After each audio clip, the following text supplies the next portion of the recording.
Hey, everybody. Brian Beckham, and I have got Michael Timms. Michael is the founder of Avail Leadership, and his specialty could not be more perfect for this podcast. I started this podcast, and Michael and I were talking right before the show back during quarantine primarily because I spent a lot of time watching things on the internet and social media and things like that. And of course, everybody that was doing that at the time will know that it was super, super negative. And I kind of was looking at our leadership thinking, man, we can do a lot better than this. And so I wanted to feature really positive, uplifting leaders. And that is precisely what Michael is. And that's precisely what he does for a living right now. He actually teaches people, organizations, executives how to inspire and how to uplift people, and how to train people to be leaders, and how to plan for succession if you're an executive or a founder of a company. So, Michael, it's great to have you on the show. You're the perfect guest for a positive leadership podcast. Hey, fantastic. Thanks so much, Brian. I appreciate you having me. Yes, sir. So, Michael, there will be people that are listening to this show that know who you are. There'll be people that are listening to the show that are familiar with your books and your website, but there'll be a lot of people that aren't. So tell us, who is Michael Timms? Where are you from? What have you done for work? And how did you end up as a leadership consultant? Yeah, sure. So I live in British Columbia, Canada. I used to live in the Vancouver area for a number of years. My background is in human resources. So I worked as a head of HR for a construction company and manufacturing company. I worked at Deloitte as an HR consultant for a little while. But to tell you the truth, over the years, my bosses got increasingly bad. They just got worse and worse. And I remember the last boss was just brutal and such a micromanager. And I remember thinking, I don't want anybody to have to feel the way that this guy is making me feel. Yeah. And that's when I decided to go back to what I was originally interested in university, which is leadership. I actually read in university, I read The 7 Habits of Highly Effective People by Stephen Covey. I loved it. This is awesome. I totally want to do what Stephen Covey does, but then I got into HR and kind of we were just doing, policies and recruiting and benefits and stuff like that. So anyways, once I had, that successive negative experiences with bosses, I decided I really want to do what I've wanted to do at the beginning and teach people how to be better leaders. Number one, obviously, learn and become a student of leadership. And I think over the years, even as I was working in industry, I was a student of leadership. Obviously, that's intensified over the last 7 years. But about 7 years ago, I started my own company, wrote a book on succession planning. So how do you create a pipeline of people within your organization that are always being prepared to take on greater responsibilities? That's succession planning in a nutshell. And then I wrote a book on how leaders can inspire accountability. And I'll tell you what, where that book came from is one of the very first things that I do when I'm working with succession clients is we try to identify what are their leadership competencies, what are the highest impact leadership behaviors in their organization. And what I would do is I would reverse engineer this organization's success story. So I would talk to focus groups of managers, non-managers, and I just say, hey, tell me about good things that have happened in this organization. Tell me some positive stories. So they tell me those stories, and we look at the behaviors that either enabled those success stories to happen or facilitated those success stories. And that's where we came up with their definition of leadership, their leadership competencies. And we then used those as the standard for promotion in their organization. Nobody gets promoted into a leadership position unless a committee agrees that they are demonstrating these competencies to a certain degree. So that's the bit of background, but here's where the book came from. One competency came up every single time I would talk to a focus group, and that competency was accountability. And they kept saying that, great leaders are accountable individuals, and they create this culture of accountability. And they talked about it in kind of three different ways. Number one, they're great examples of personal accountability. They hold others accountable in a positive way. And they're able to, like I said, create these conditions that make it easier for everybody to step up and take accountability. And so I started writing and researching about accountability a number of years ago. And this first book is really about personal accountability. It's how do you demonstrate personal accountability to a very high degree, and how that and how doing so really sets the stage for creating a culture of accountability and inspiring other people to step up their level of accountability. Boy, you said so much good stuff there. I want to, and I was, while you were talking, I was making some notes, because there's so much gold in what you just said.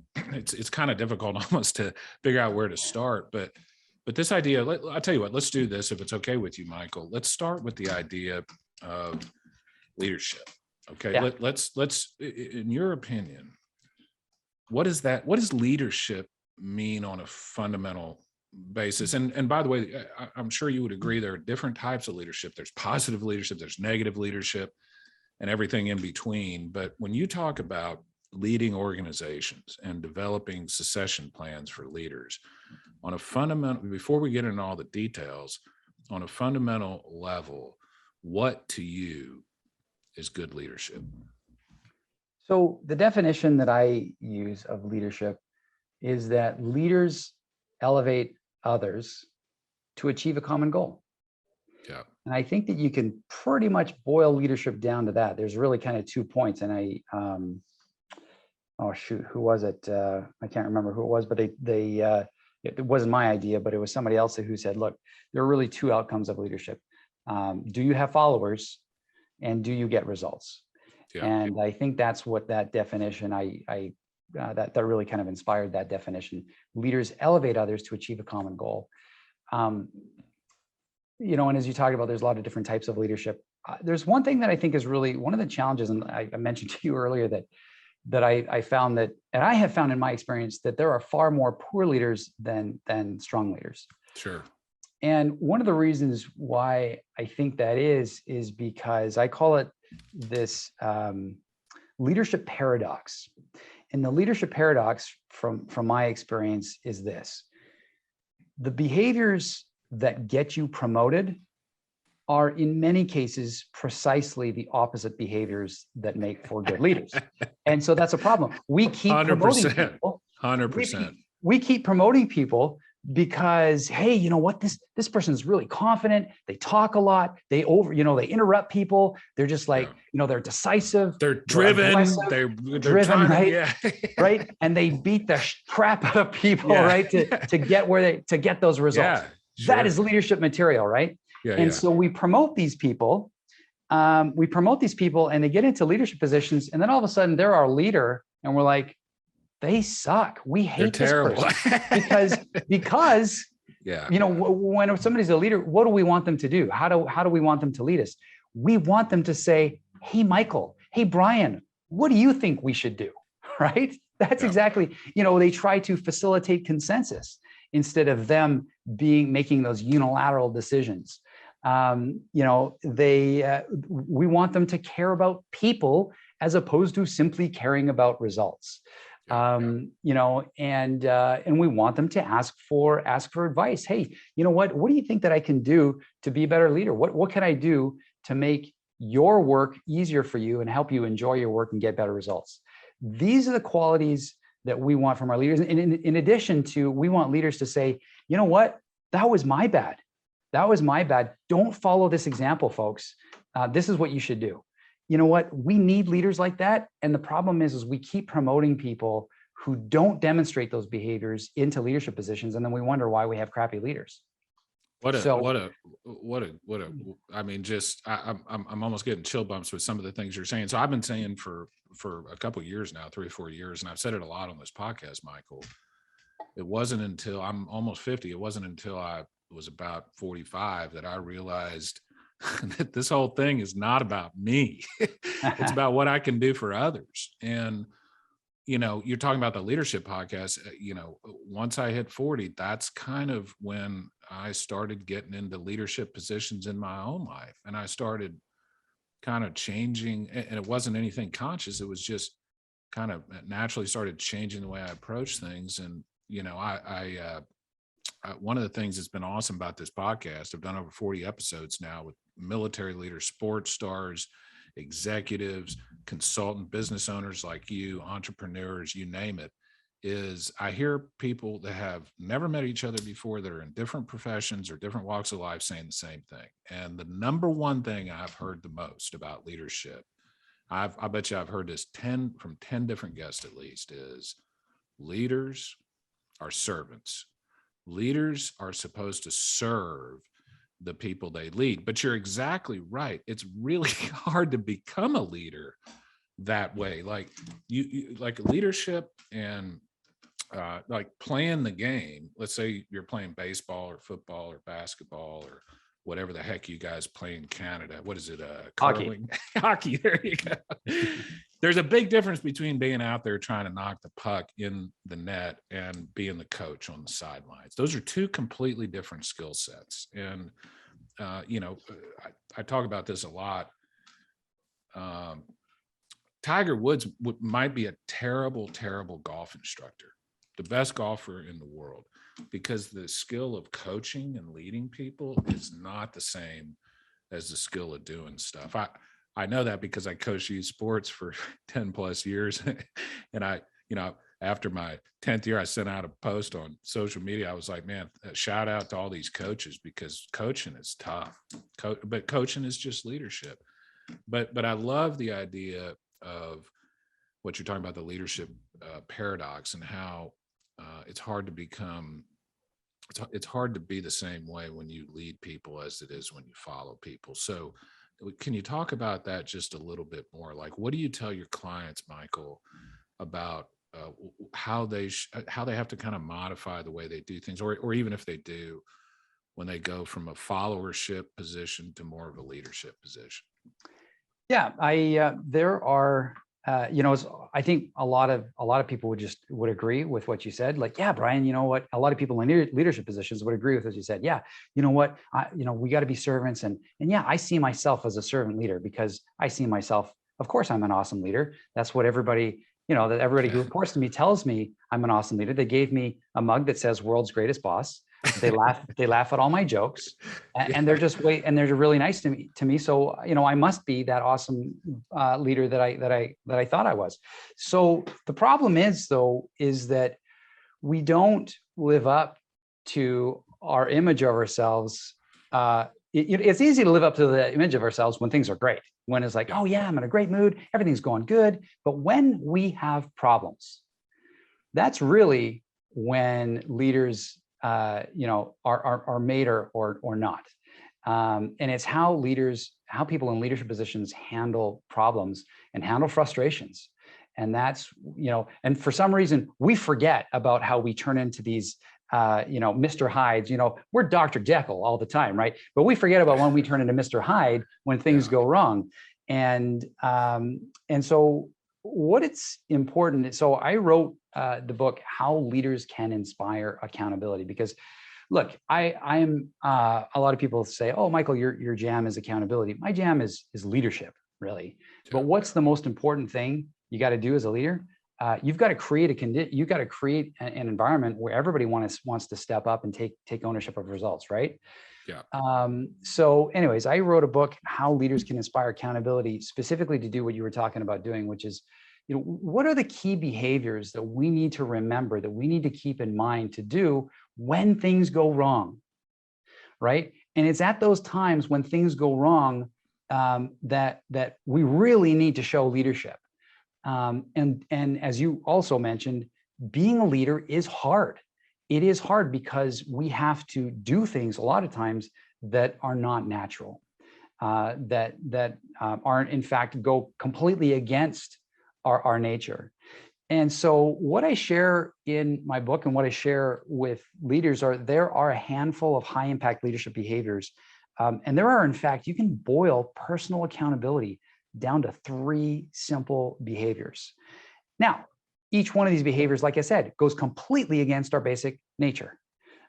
It goes against the way we are both psychologically wired, and in some cases, the way we are biologically wired. So you ready? Here are the 3 habits of personal accountability. Habit number 1, when things go wrong, don't blame. Period. Don't blame. Why? Why don't blame? Because blame kills accountability. It kills accountability in yourself, right? Well, I'm not accountable because, this is the blame. Somebody else's fault. It's somebody else's fault, right? Somebody So else it kills screwed it up. accountability in Yeah. yourself. But here's the amazing thing. It kills accountability in other people. Nobody is going to want to step up and take accountability if they think that they're going to be blamed for doing so. So that's habit number one, don't blame. Habit number two is look in the mirror, which means acknowledge your part in the problem. Most of us are wired to believe that when problems happen, it is 100% one person's fault or one circumstance's fault. But the more as the scientific community has learned about problems and mistakes, the more we've learned about that, we have learned that most problems, most big screw ups especially, are a combination of factors. And oftentimes, human error, it is the first place we go to. Why did this happen? Because that person's an idiot. That's why that happened, right? When in fact, the reason that person behaved that way is because there was a lot of things encouraging them to do that. And perhaps the system or the process they were following does not support the right behavior, or in fact, encourages the completely wrong behavior. Beautiful. You talk a lot about systems thinking, and I want to get into that at some point in some detail. Sure. I think systems thinking puts people on a whole another level. But I keep talking. So sure. Number one, so the third habit. Yeah. So habit number one, don't blame. Habit number two is look in the mirror, which means to say, you know what? There are probably things that I either did or didn't do that contributed to that problem that my gut is telling me, well, that person's to blame. But if you look hard enough, there are likely things you did or did not do that made that problem more likely to happen or made the consequences more severe. And those of us in leadership positions, we're the ones who design the processes, right? We're the ones who design the systems. And so a lot of if you look hard enough, you can usually find something. So anyways, we'll talk about that in just a sec. But the third habit is to engineer the solution, which is to, like I said, fix processes, not people. Leaders, and when you take a look at all three of those behaviors, they are the complete opposite of what leaders want to do when things go wrong. We want to blame the person closest to the mess. We want to disregard anything that we might have had to do with the problem. And our solution is basically, let's just rub this person's nose in it. Let's shame them sufficiently that they'll learn better. Or, eventually we'll just fire them, right? Let's just focus on the problem. And if we can just, and that's not the way to solve your problems. But anyways, those three habits, you can boil personal accountability down to those three simple habits to understand, very difficult to do. And that's why they're habits. You got to train yourself. Those are so powerful that it's hard to overstate. So I think it's worth spending a little bit more time on each of these, Michael, if it's okay with you. So when I hear you say, and by the way, I'm really, really glad you brought this up, because that was going to be my first question about your book. Is you mentioned the three habits. I was going to say, can you tell us what those are? By the way, everybody, the name of the book is How Leaders Can Inspire Accountability. Michael Timms, TIMMS. It's on Amazon. Go get it. Highly recommend it. But let's talk about, when I hear you say don't blame, I think about a couple things, Michael. A couple things come to mind, one of which is this notion of radical personal responsibility. In other words, not making excuses for really anything and taking responsibility for essentially everything that happens to you. The other thing I think about, Michael, and I've been blessed in my life to be around some unbelievable leaders, but I've also been blessed to be around some shitty leaders. And I've learned probably more from that. So when you're talking about don't blame, I'm thinking about a guy I used to work for over 20 years ago, who literally that was his MO as the business owner. I was a young lawyer, and his job was to try to figure out how I screwed everything up. Right. And I got to tell you, I worked for two guys at the time. One guy was a micromanager that every single time I screwed up would send me an email and tell me how bad of a lawyer I was. I had essentially zero desire to go do anything for this guy. I worked for another guy who said, here are 30 cases. Ask me any questions you want. Otherwise, handle them, do your best. And I'll tell you what, man, the second guy he gave me so much trust as a young lawyer. I mean, I would have ran through fire for this guy. And I wanted to do such a good job because I knew that if things went sideways, he would take responsibility. He wouldn't tell everybody it was my fault. So, it's not just, Michael, that these are great ideas, that these create positive leadership in the leaders themselves, but the people that follow you, if they know you have their back, if they don't feel like they're in danger, are much more likely to go above and beyond the call of duty to get whatever the mission of the organization is done successfully. So talk a little bit about not blaming people. And if you don't mind, talk about it maybe in the context of how a leader can actually practically do that. Like, is it a matter of just saying, ultimately, everything is my responsibility? Is there a different way you recommend that people do that? Yeah. So, you know what, I love that story that you shared. That is an extremely powerful story. And it really illustrates the power of not blaming. You had two people in leadership positions. The one person, you would do anything for them. Why? Yeah. Because they had your back. And you knew that this boss would take the fallout, would take the 100%, consequences 100% for any of your mistakes. And that motivated you intrinsically to want to live up to his expectations of you. So, there's something to understand. I think it's important to understand one of the ways that I help myself get out of that blame mindset is to actually understand brain dynamics, to understand what's going on inside of your brain. And I now you're speaking my language, brother.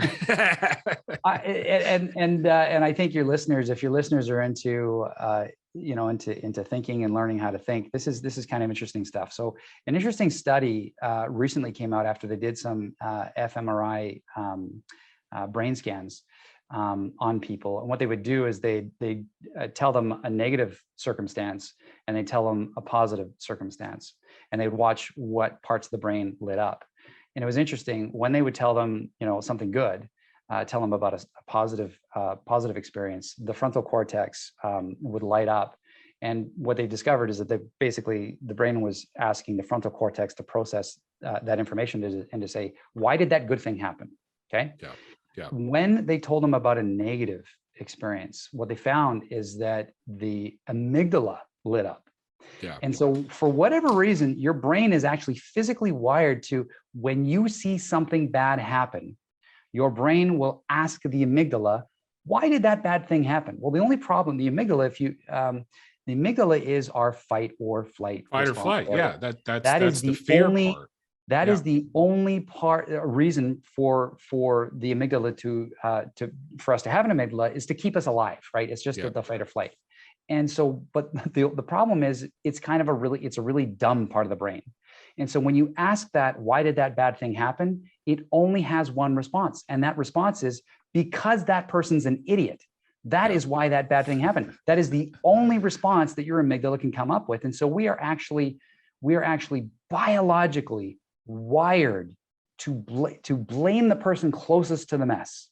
And I think it's incredibly important to understand what's going on inside of your brain when you see a bad situation. This happens to me all the time at home, and I don't share this podcast with my wife because what happens, I'm going to confess, because anytime that I lose something, I immediately, what did my wife do with this? Right? Your wife must know my wife, because she my wife hides maliciously my stuff too. hid this thing on me, and she's doing this on purpose just to screw up my life. And it's like, why does my brain automatically go there? And it's I find it's a little bit satisfying to say, because that's why that's the way we are wired. And so I think it's important to understand that, so that when we go to that blame place, we need to recognize, hey, that is my amygdala giving me that answer. That's probably an incorrect answer. I need more information. Can I not to interrupt you there, but as my day job is is a trial lawyer. And so I have to understand persuasion and cognitive biases and how the brain works, or at least I'm supposed to do my job. So I've been very interested in what you're talking about right here. And I can tell you, so I represent people that have been hurt or killed primarily by corporations or insurance companies or stuff like that. And I do a lot of focus groups. And so it's amazing, Michael, you're talking about the psychological phenomena of looking for other people to blame. That is absolute, for everybody listening to this, that is absolutely 110% a scientific fact to the extent there is such a thing. And there's actually a term for it that we use in the persuasion community. It's called negative attribution bias. And what that means is, if, like, for instance, let's say I'm trying a case and somebody got hurt really badly. Well, your brain, when you hear about that, will say things without you even knowing it, like, that would have never happened to me. I would have done something different. I'm smarter than that Totally. person. You know what I mean? And so, like, I have to, and this literally, I mean, Michael, I've done focus groups where somebody is sitting at a stoplight and an 18-wheeler runs into the back of them. Yeah. And the jurors literally go, well, I would have seen it coming and moved out of the way, or Of I course. wouldn't have been there. You know, it's amazing how You should have known better. You should have known better. You should have had a better car. You know, Yeah. you shouldn't have stopped so quick. It is amazing how your brain works. And by the way, everybody, your brain, my brain, everybody listen to this, works that way.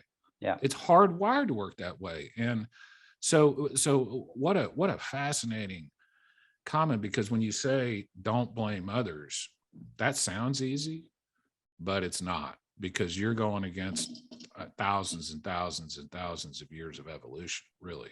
And but it is so important that we overcome that. And you just gave a great story as to why it's important that we overcome that. Because really what you're talking about, and you know, maybe some of your listeners have heard this as kind of popular terminology these days, but it's called psychological safety. And in fact, you know, Simon Sinek, he's a great leadership guru. I dedicated my book to him. And his book, How Leaders Eat Last, is, you know, really talks about that psychological safety. But one of the things, and this isn't really a criticism, but I'm just saying his book doesn't tell us, well, how do we create psychological safety? His book says it's really important to create psychological safety, but what are the specific behaviors we need to do to create that psychological safety, so that we'll get the Bryans who will walk through fire for us because they know that we have their back. What are those behaviors? Well, one of those behaviors is don't blame. If you know that your boss is never going to blame you, if your boss is always going to, you know, when things go wrong, it's like, hey, this is a learning opportunity. Let's learn from this. What can we do going forward to make sure that this doesn't happen again? When your boss takes that standpoint, as opposed to a rub your nose in it, let's shame you, you know, that's going to create some psychological safety. And that's really one of the powerful things about don't blame. So my rule, one of the rules, I've run a business for 20 plus years now. I have people working for me the whole time. And, you know, the rule at my firm is, if you screw up, who cares? I don't care if you screw up, but let's learn from it, and let's not let it happen again. And let's figure out why it happened. Let's change the systems. And we're going to talk about systems thinking in a little bit. But nobody at my firm gets fired or disciplined for making a mistake. They would get fired if we had a conversation and I said, let's figure out how this happened. Let's see, make sure we can't, you know, this doesn't happen again. Let's put in a system or here. And they don't do that. Like, they're just not concerned, because what that tells me is they just don't care. So, but the point is, you know, this idea of giving people space to mess up, basically, and letting them know that if you mess up here and there, I got your back. There's nothing that could, in my opinion, nothing more important that a leader can do than make the people that work for them feel secure. I mean, I tell people, Michael, all the time, and I'd love to hear you comment on this, because I know there are a lot of business owners that listen to this podcast. I tell people all the time, here's what you're supposed to say if you're a lawyer. My clients come first. Okay. I'm telling everybody, and I've said this for years, my clients do not come first, period. My employees come first. Right. And my employees come first because, first of all, the clients will come and go. the employees will be with me for a very long time. But if I want my employees to do a good job for my clients, I better treat them. I better put them first. And if you're a client of my law firm and you're not nice to my employees, you get one or two chances and then you're gone. And so talk about, like, I hear all the time, Michael, that people say, put the customer first, put the customer first. I couldn't disagree more strongly with that. I think you need to put your people first. What are your thoughts on that?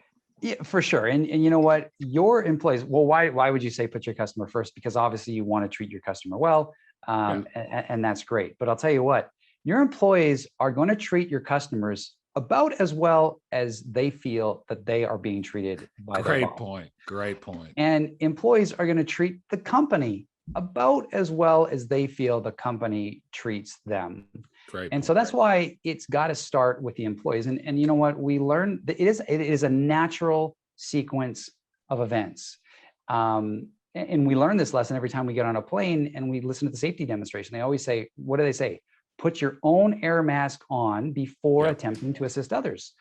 We as human beings cannot be optimally, useful until our own needs are first met.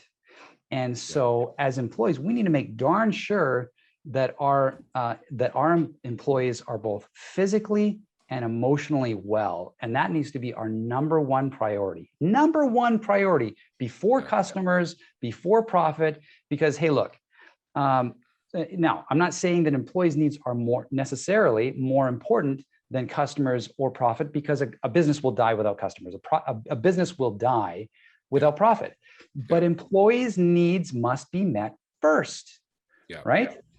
If you don't have psychologically and physically well employees, you're never going to be able to serve the customers. You're never going to be able to make the money so that you can fulfill your purpose.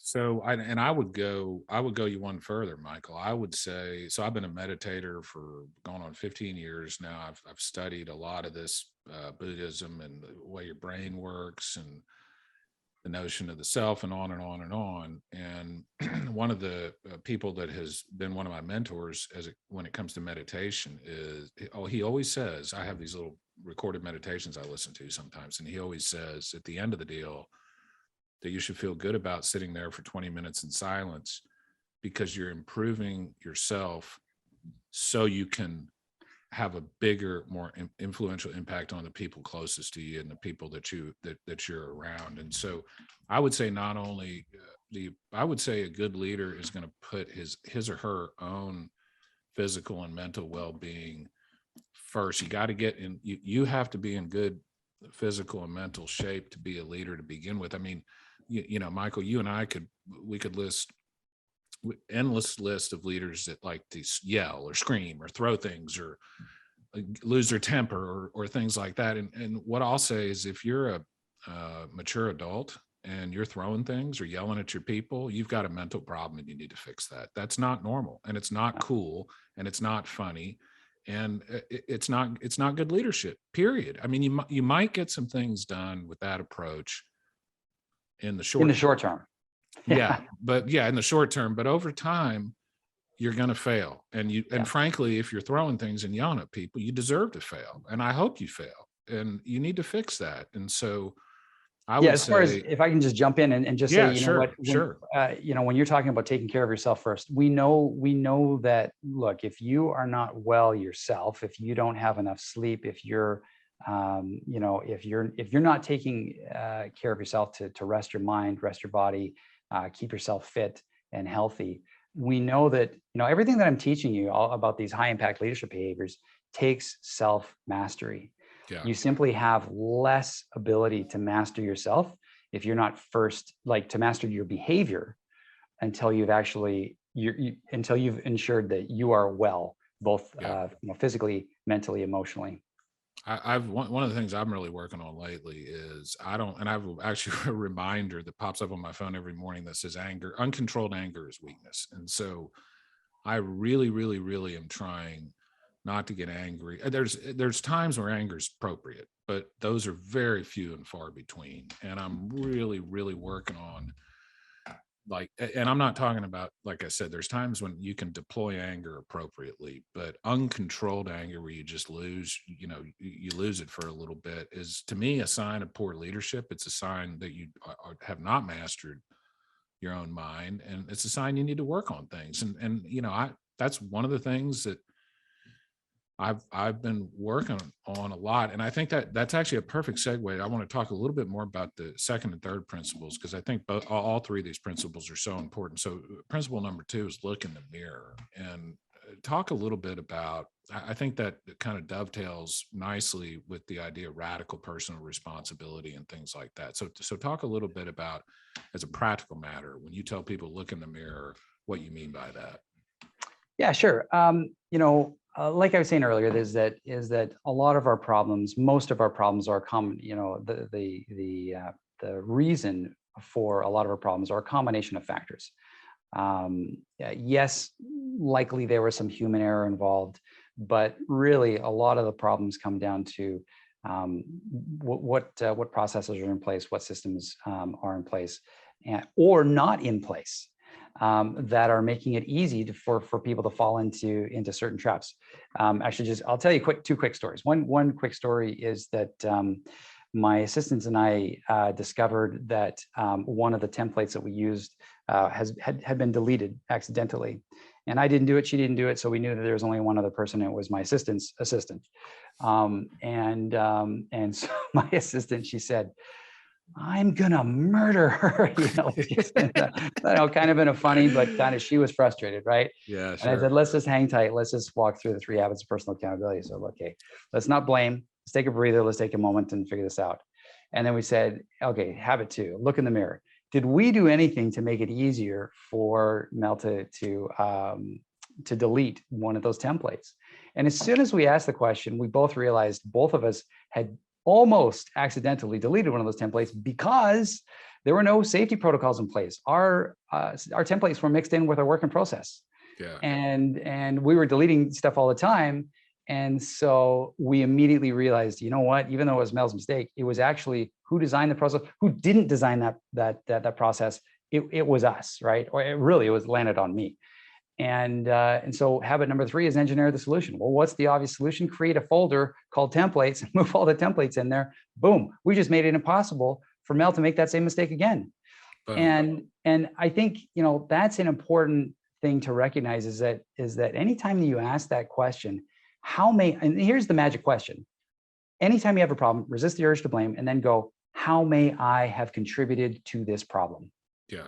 You ask that question, I would say, 99 times out of 100, if you ask that question sincerely, you are going to find some way that you contributed to that problem. You either made it easier for that mistake to happen, or you made the consequences worse. I'll give you a really kind of interesting quick story about somebody else. I taught these principles to a construction company. And afterwards, I was in a breakout room with one of the project managers, and the project manager said, our general manager is a blamer, kind of like the guy that you were referring to, that you reported to. He said, our general manager is a blamer. He said, so what happens is every week, he gets a whole team together and we review the work from the previous week. And usually we're talking about a problem that happened. And always he finds somebody, who is responsible for this? Who did this? And he finds somebody to blame. And of course, that person gets really defensive and the meeting just goes downhill. Yeah. He said, but the week after you taught us these principles, he said, that meeting went very differently. He said, it started off the same, whereas we were talking about problems from the previous week, the general manager identified a problem, and then you could almost see him lock his eyes onto his intended victim, right? His intended target. And he was about to launch into his attack, and then he's just stopped, dead stop right in mid-sentence. He stopped. Did he go like this?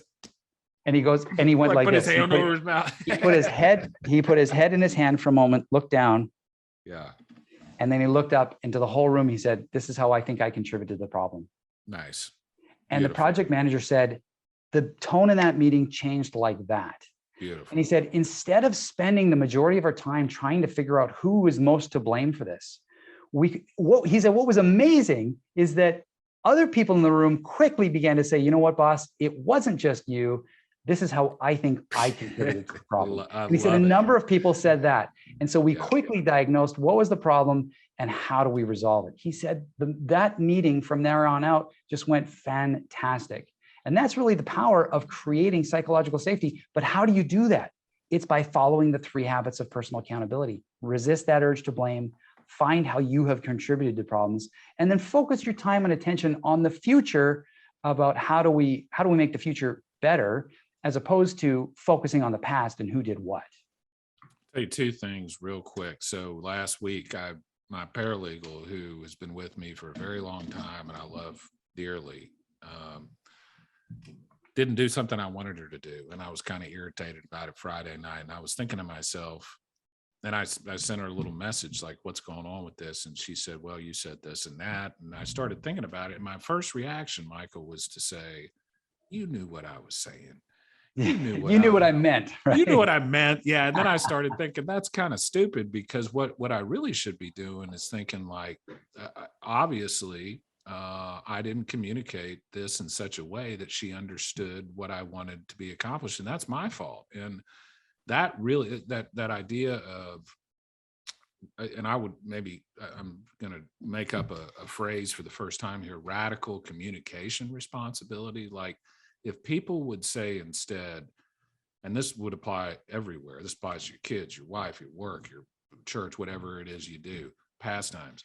If somebody doesn't, if you say something to somebody and they don't understand what you're saying, rather than saying it's their fault, if you start saying, I'm not the one that's communicating effectively, it totally and completely changes your focus, and things get done so much better. The second thing I'll say, Michael, and I'd like your comment on this real quick, and then I want to talk about something I think is absolutely critical, and this is the idea of systems thinking. But at my firm, I've had a rule going on 15 years now, which is nobody at my company or my firm, from the lowest level person to the highest level person, is allowed to present me with a problem without also proposing a solution. And the reason that I do it that way is I think people naturally, and I would include myself in this group, if there's a decision maker above you, the natural tendency is to present that decision maker with problems and then stop and because, I tell people, when people ask me what I do for a living, sometimes I tell them I make hard decisions. Like, that's literally what I do. And I have a limited capacity. If I have limited energy during the day, I have limited glucose in my brain in order to make good decisions. So I want to preserve as much brain energy as I can for the most important decisions. But I tell the people that I work for, I'm like, I could hire anybody to tell me what the problems are. Anybody. That takes almost no skill at all. I hired you for your problem solving ability. And so it's amazing what happens most of the time, Michael, is when people in my work come to me, they'll be like, oh, we had a problem with this client and this happened, and so here's what I did about it, or here's what I propose we do about it. 99 times out of 100, I go, boom, go do it. Like the solution, frankly, that my people that work with me come up with most of the time is as good or better than the solution I would come up with. Right. So right.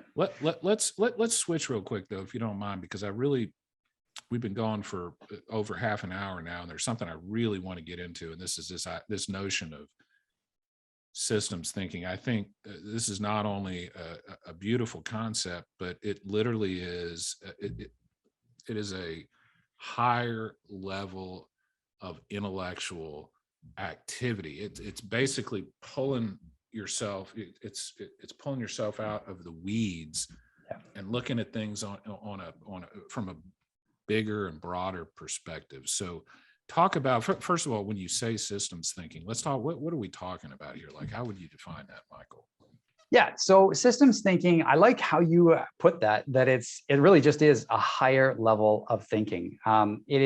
It's really kind of caveman thinking, when we're like, oh, there's the problem. Who's close to it? Let's blame them, right? That's, that's not very intelligent problem solving. So it really is a higher level of problem solving, and it's stepping back and it's taking a look, what are all of the other factors that have contributed to this problem, including my own behavior, including my own decisions and non-decisions. And as I mentioned before, I mean, the benefit of that is you're creating that psychological safety that enables and actually encourages other people to respond in kindness. Say, you know what, yeah, that was my bad as well, and this is how I contributed to it. But systems thinking is just basically saying, look, what are all the other factors? What are the processes that are either in place that have allowed us to make this problem, or what are the processes that we don't have in place that we probably should have in place to prevent this kind of thing from happening? There is, and as we discussed earlier, there's two ways of looking at problems. One is the person approach, one is the systems approach. And the person approach is basically like the reason we have problems is because people are idiots. That's why we have problems, right? Yeah. That's the systems, or that's the person approach. But the systems approach says, look, human behavior, a lot of times people make mistakes because of bad systems. And we just have to be smart enough to figure out what are the factors that have enabled those bad behaviors. Yeah. And that is that higher level of thinking. So, yeah. And to me, it's similar. Have you ever heard of the concept of metacognition, which is basically thinking about thinking? And that's like, it's one thing to say, I was mad because that person said such and such. That's just kind of straightforward thinking. It's another thing to say, I was mad because that person said such and such. And the way my brain works is when somebody says something like that, my brain goes in a certain direction. It's being self-aware enough and mature enough to know why you think and do the things you do. Right. Systems thinking to me is very similar. It's the idea of, yeah, humans are fallible, but let's figure out, like, in the system, like what incentives are built into the system to push people to do things they do. So right before we went on the podcast, Michael, you and I were talking a little bit about where we're from. You're from Canada. I'm from Houston, Texas. And we were talking a little bit about the Uvalde school shooting, which happened very recently. It'll be weeks removed when we release the podcast episode. But the point that we were talking about and that I was bringing up was, at least in Texas, there are a lot of people. I mean, I got a phone call 4 or 5 nights ago from a friend of mine who fought in Fallujah, was a Marine, and actually shot and killed people with AR-15s. And he's got a very good friend who is a high-ranking DPS, Department of Public Safety officer in Laredo, whose niece was shot 7 times with an AR-15 in Uvalde and killed. And he said, man, I can't, I've seen what 1 round does to a human body. I can't imagine what 7 rounds to a young child would do.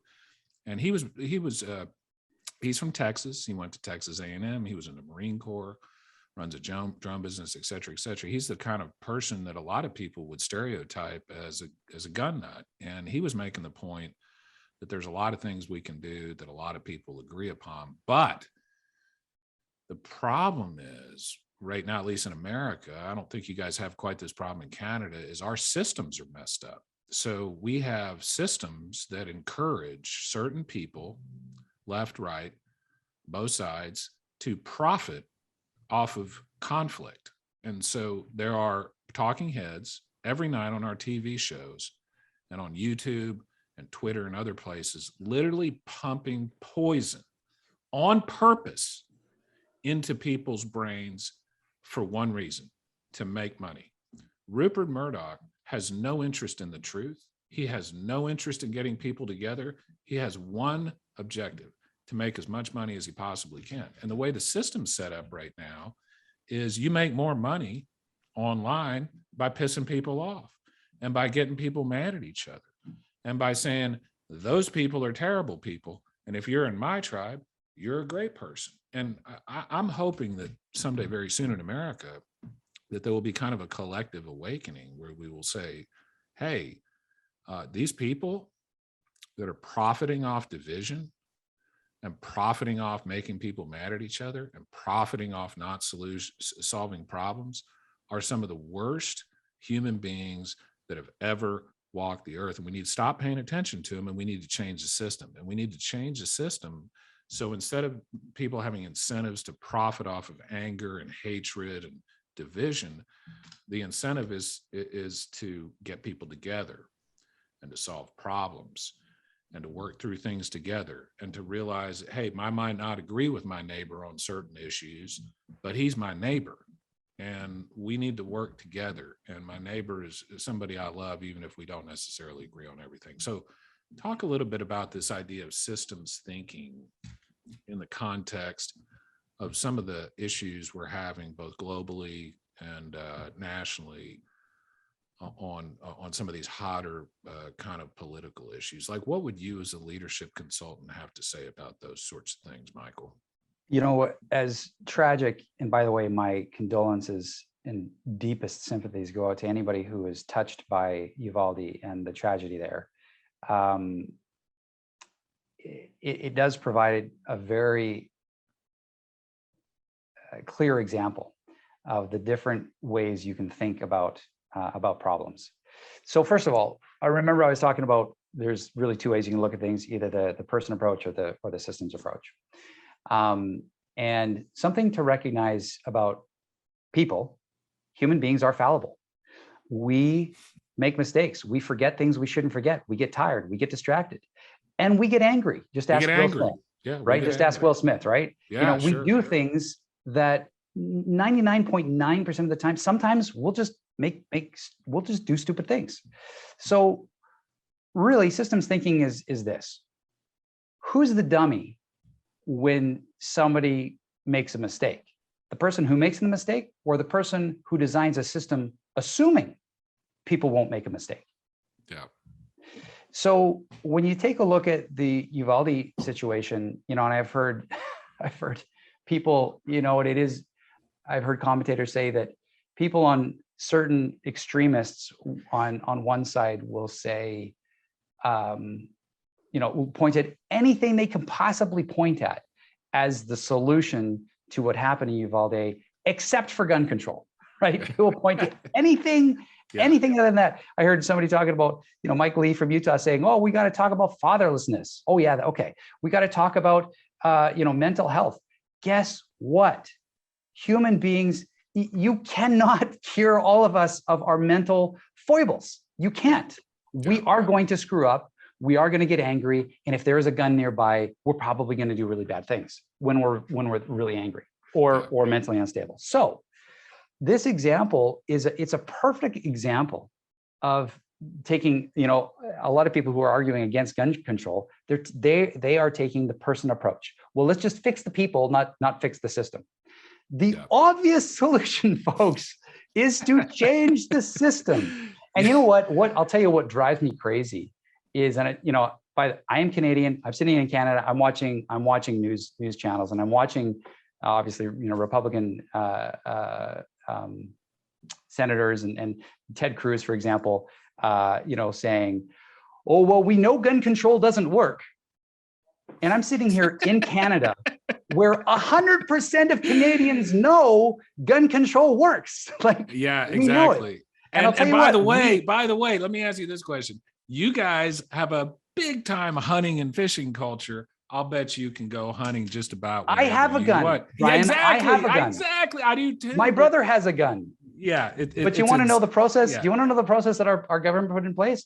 Yeah. So first of all, when we all have to be licensed, and there are two different licenses. If you want to get hunting rifle, that's a different license. If you want to have a handgun, that's a restricted license. So you have to have different training, different licensing. And during that licensing, the instructor is not just there to determine if you're technically competent. They are also instructed to determine if you are psychologically competent. Yeah, and they will red flag you. Yeah. They will red flag you to the police if they don't think that you should be owning a gun. So that's one basic.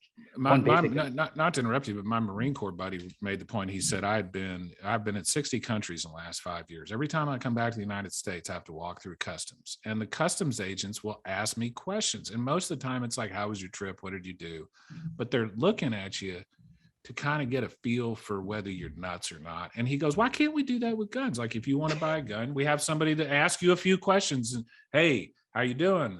First gun? You ever owned a gun before? You need some training, stuff like that. We have driver's license. We license people for cars for a reason, because they can kill people. right? Historically, as a lawyer, I know a lot about this. And Ted Cruz, who is allegedly some sort of lawyer who went to Ivy League schools, had literally never owned a gun or shot a gun in his entire life until he became the senator of Texas. Now he's grown a beard and wears boots and a cowboy hat. It's a total put on. But anyway, the point is like in America, the gun culture goes back before America was even founded. Guns are a big part of American history, and nobody that I know of that's not completely insane thinks we should take everybody's guns. I mean, you should have a right to protect. You should have some right to protect your family, to hunt, to fish, to shoot for sport, to collect guns if that's your thing. But the problem is like, so the Second Amendment, the whole idea behind that historically was we don't want the government to oppress the citizenry, and if the citizenry is not armed, it makes it a lot easier for the government to oppress us. So now let's fast forward, okay? So the context is we don't want the government getting in everybody's business and oppressing people. So what are the solutions from these Second Amendment freaks? The solution is let's put armed government agents in every single school and church and mall.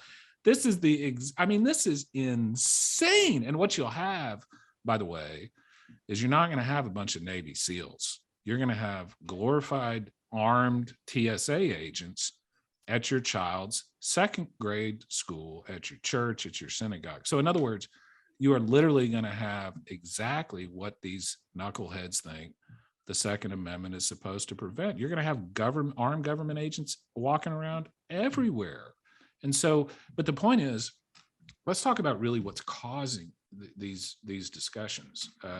It's the systems thinking, like you're saying. Why would somebody like Ted Cruz, who's educated, or Greg Abbott, who's very highly educated, Ted and Greg Abbott come from elite company. They both grew up in very elite circles. And why would, and they're not hunters, never been hunters until it became politically advantageous. So why would they behave this way? And the answer I would say is because the system encourages it, because the system encourages politicians on the right to make certain noises out of their mouth to get money in order to be elected.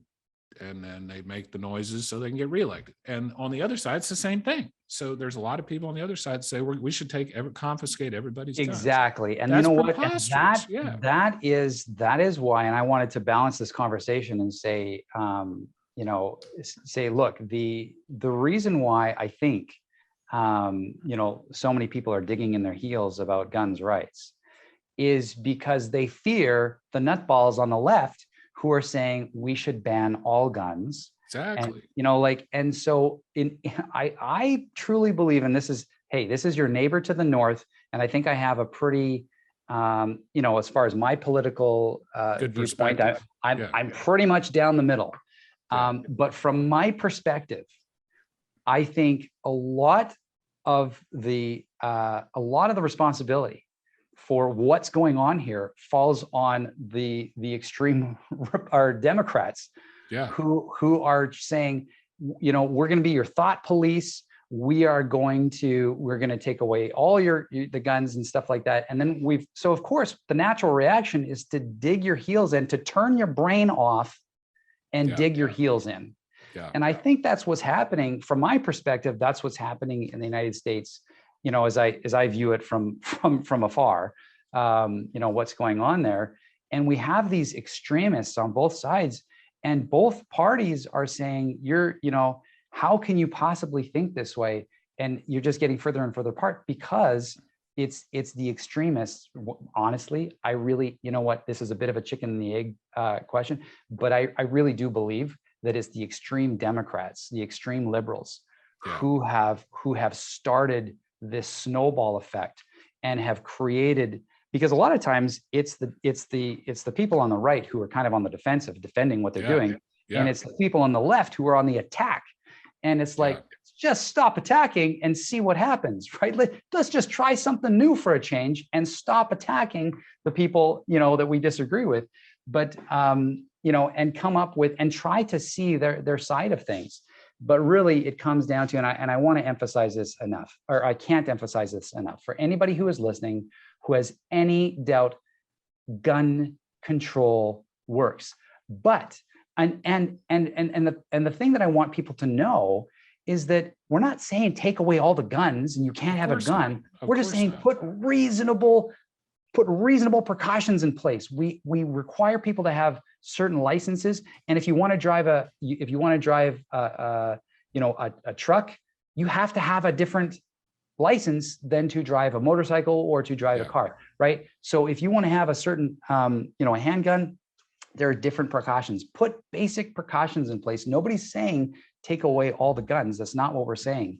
If you think just have reasonable precautions, put them in place. If you don't think you have reasonable precautions and reasonable controls on things, it doesn't work, then you're insane. You're just not following the plot. You're captured by tribal thinking. If you're not thinking, you're totally not. You're not. You're literally being led by people on the news and on social media. You're being led around by the nose so they can make money and make you mad at other people. You're being manipulated is what's happening. But you're right. The conversation needs to start, I think, with the acknowledgement that American culture, like I said, since before America was even formed, railroads, the rifle, and horses are what settled the West, essentially. And you can't take that, you can't just uproot that culture, root and branch immediately or really ever. And the other thing you can't do is you can't tell people you don't have a right to defend yourself. You have to rely on the government to defend yourself. You can't tell people that. People have a right to protect their family.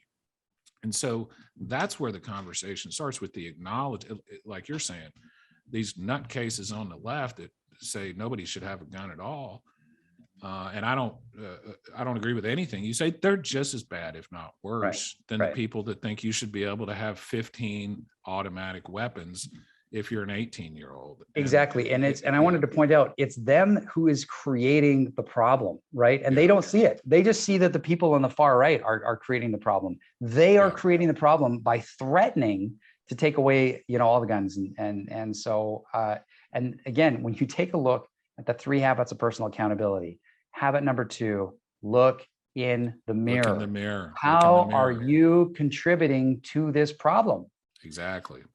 And, and the other way I think that this works better is when police officers, military veterans, gun owners, like people that enjoy guns for hunting or sporting or whatever, when these people stand up and say, look, you should get some basic training with a firearm.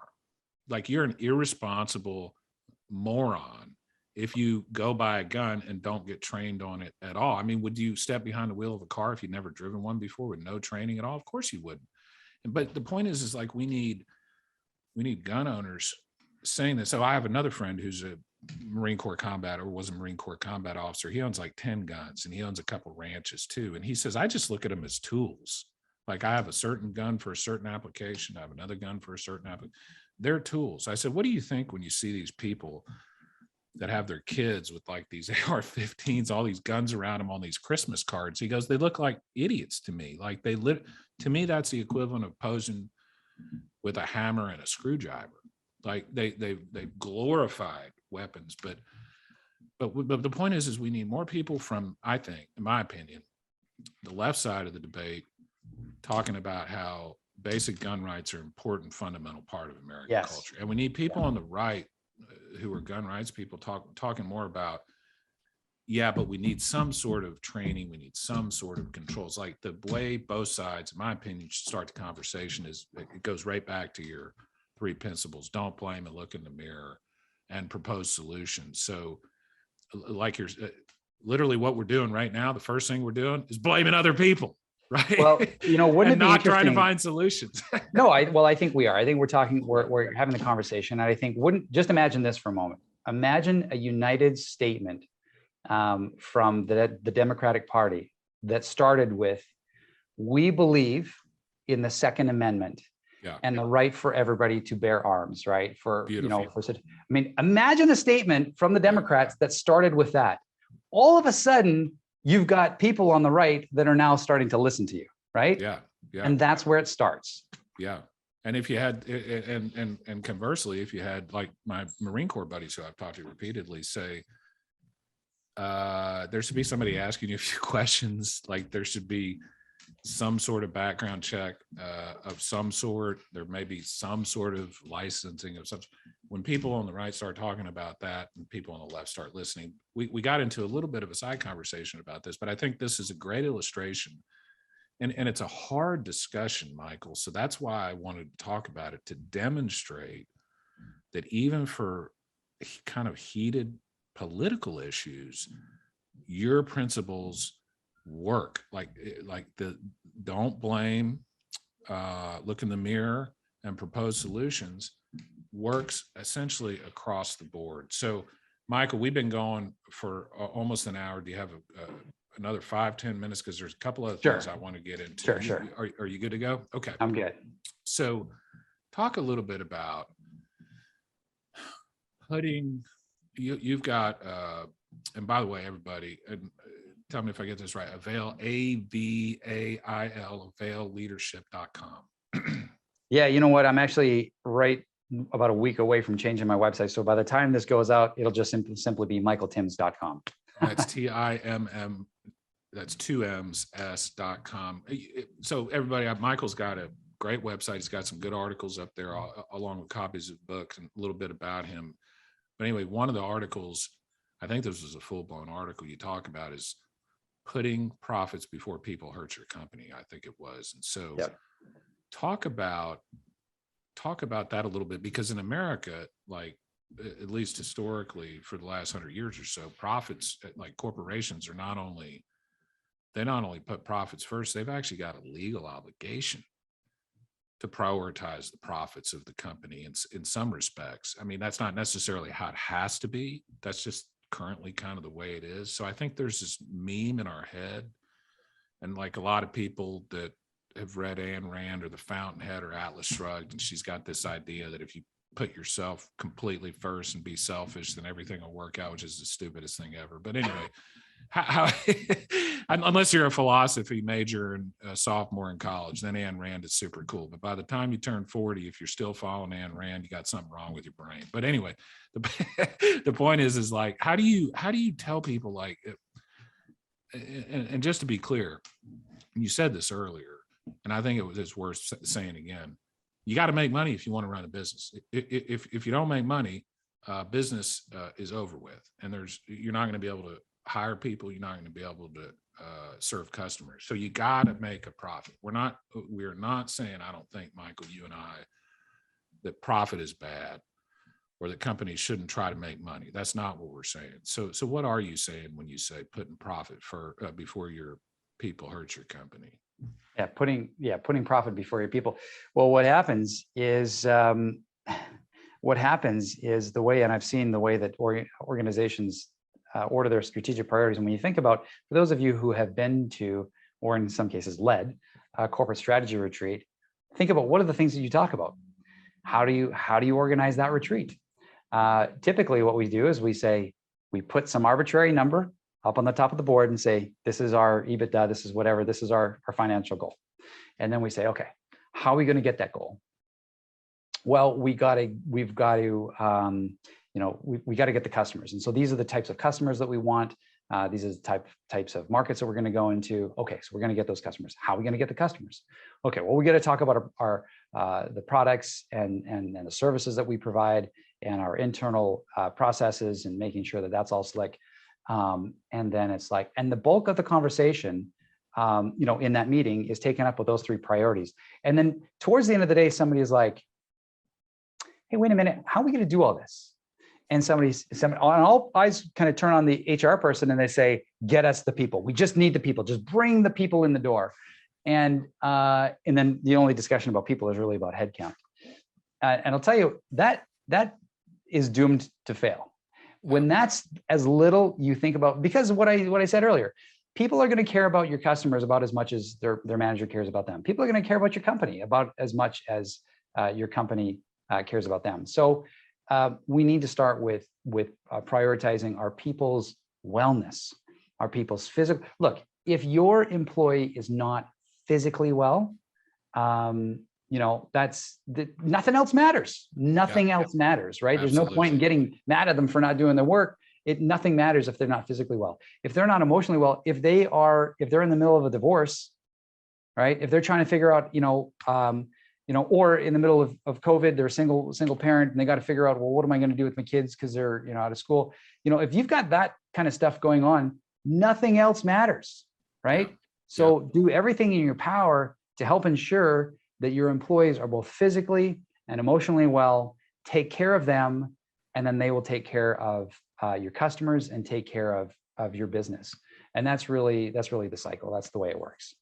My paralegal, who's been with me a long time, who I love dearly, when she started, man, probably 15 years ago, her and I were both a little overweight, and she looks so good now. And she has started walking and exercising and meditating and doing all these things that I'd been kind of doing.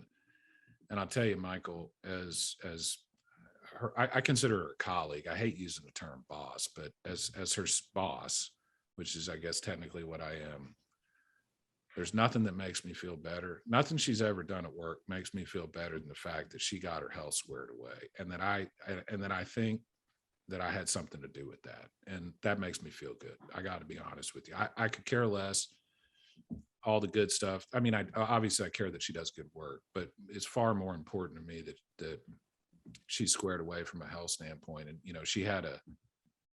she had a difficult time because her brother, a Houston police officer, died of COVID about 6 months ago. And it was very hard for her. And it's all she could think about for a while. And so we gave her the time to work through that, get through that, and provided the appropriate support and stuff. But my point is like, if you're a leader and you look around and your people are fat and unhappy, you need to use Michael's second principle. You need to look in the mirror. Yeah. And you know what? And that point that you just made about your paralegal's brother who died from COVID was, she needed to deal with it. What good is it if you're like, no, you have to be at work, right? You have to be here from this time to this time, right? You have to, right? Or, whatever, she's not going to be given nearly 100%. And probably what you're going to be doing is breeding resentment, right? But you allowed her the time and space to deal with that. And that's what putting people first looks like, right? And part of that as a leader, I think, so I've had a rule. So I've had 3 kids, 18, 16, and 14, boy, and girl. My 18-year-old's about to go off to college. So I have the 16 and 14-year-old left, but they have all played sports for many, many years. And I had a rule that I put in my brain about 15 years ago, which was very simple. If my kids had a sporting event and I got an offer to do something else, whether it was work related or socially, my kids' sporting events came first, period. And the nice thing about that is it makes decisions easier. It's really, when somebody says, hey, Brian, let's go get dinner and, grab a bottle of wine and a good steak and go to the football game. And my daughter has a softball game. I don't even have to think about it. I just say, I can't, my daughter's got a softball game. And yeah, I've missed out on a few things, but nothing like going to my daughter's games. But the point is like, I'd like to think that when my employees see me prioritizing my family over extracurricular professional activities, that it kind of that they see that, like, when I tell them to put their family first and I want them to put their health first, that I'm doing it myself. Like, and I think they see that. And I think that consistency might be rubbing off on them a little bit. Well, Michael, we've been going a little bit longer than we set aside. I got to tell you, I feel like we've really just scratched the surface of this. We could talk, at least I could talk to you for another 2-3 hours easily. And you've got so much good stuff to say. But before I let you go, tell us, like, if somebody's listening to the show and saying, man, I really need to talk to this guy. I've read his books. I went on Amazon after the podcast, ordered both of his books. Are great. And I want to see if Michael Timms can help me. What kind of people are your kind of avatar client, and what kind of services do you provide? Like who are you out there helping right now? Yeah. So for the very first thing I would say is that if you are interested in the message that I'm sharing, just read the book, and that's really the way that I help individuals is through that book. Primarily, I work with senior management teams, and I teach senior management teams. I don't teach middle managers until I've taught senior managers these principles. But I try. That's one of the ways I help organizations to create a culture of accountability by teaching these high impact leadership behaviors to the senior managers, and then I encourage them to teach those same principles through their own behavior. And then if they actually need to use words, then go ahead and use words, but teach it first through your own behavior. And so that's really how I work with organizations, is I teach them how to adopt these high impact leadership behaviors that create that culture of accountability. And the other way that I mentioned I work with organizations is by helping them create a leadership and career development program that I teach leaders how to develop other leaders, is really what I also do.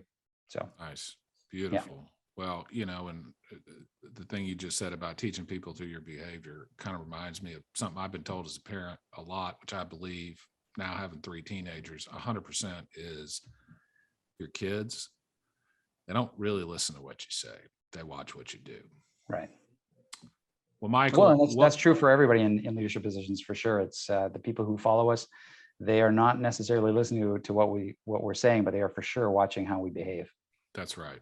Well, Michael, it's been a phenomenal show. Thank you so much for coming on the show.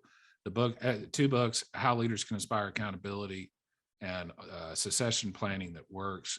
The website is Michael, spelled Michael, Timms, TIMMS.com. Right now it's Avail Leadership, but by the time the podcast is out, it'll be changed. Michael, how can people get a hold of you if they want to on the internet, social media, things like that? Are you Twitter, Instagram, or is just straight through your website? Yeah, the easiest way is just to Google Michael Timms. That's probably the easiest way to get a hold of me. Beautiful. Well, Michael, let me just say before I let you go that what you're doing, I think, is a wonderful service to humanity. You're bending the arc of the universe just a tiny bit in a positive direction. We need more people like you, more people that are teaching the things you're teaching, and more people that have the wonderful positive attitude you have. So keep doing what you're doing, Michael. It's been a real pleasure having you on the show, and we will talk soon, my man. Thanks so much, Brian.